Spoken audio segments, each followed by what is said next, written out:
is that we talked about the idea of murid and murad.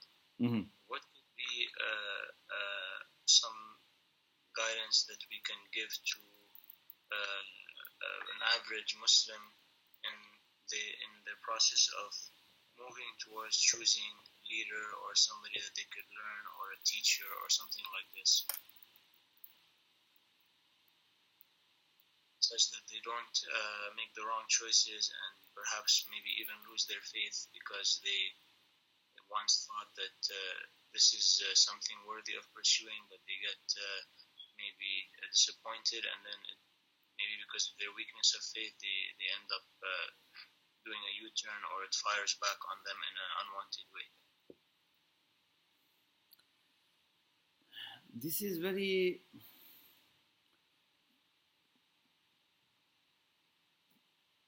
technical or complicated issue.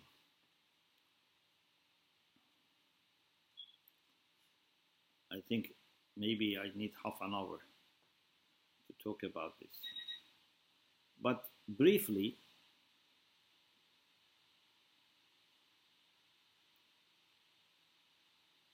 unless you know a person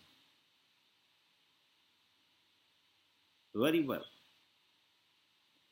through his or her history, achievements, connections, teachers, you should never choose someone as your personal mentor or personal guide. Benefit from every scholar, benefit from every teacher who has the basic requirements and qualifications. But to become a murid is another level. I think once we explained this actually in one of question and answer maybe about 6 months ago. Murid is the one that has tested and examined the teacher again and again, either himself or herself or through other people, that now has established a trust,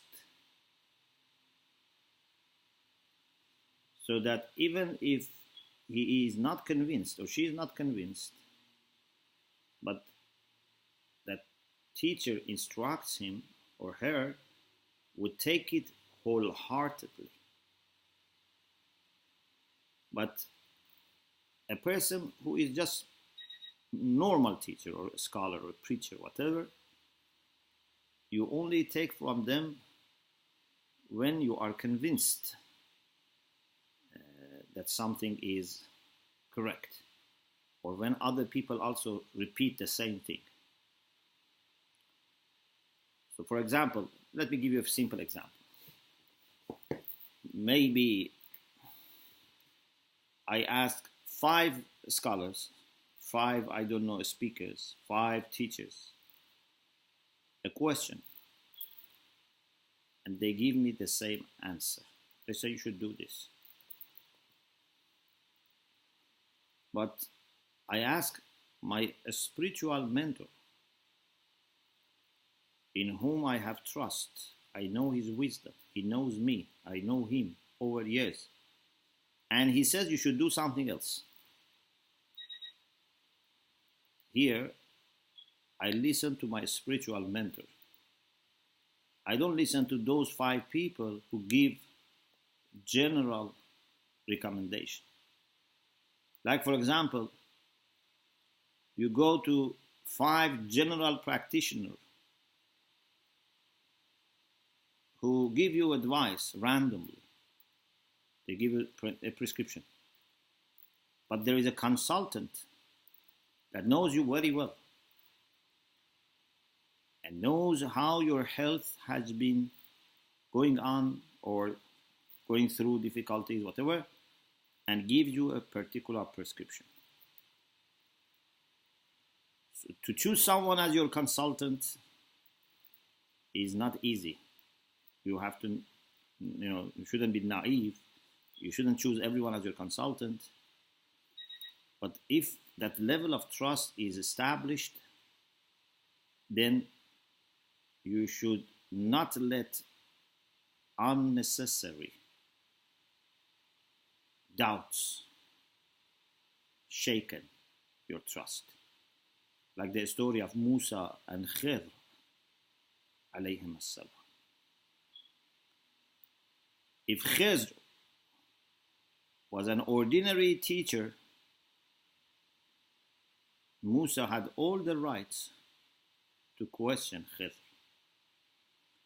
But if Khidr was murad for Musa, so Musa should have been more patient. Maybe this was the first time for Musa to learn that there can be a murad for him. So to choose someone as murad is very, very complicated.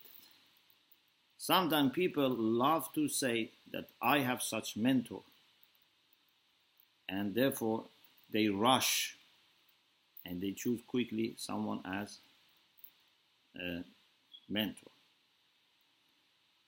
And if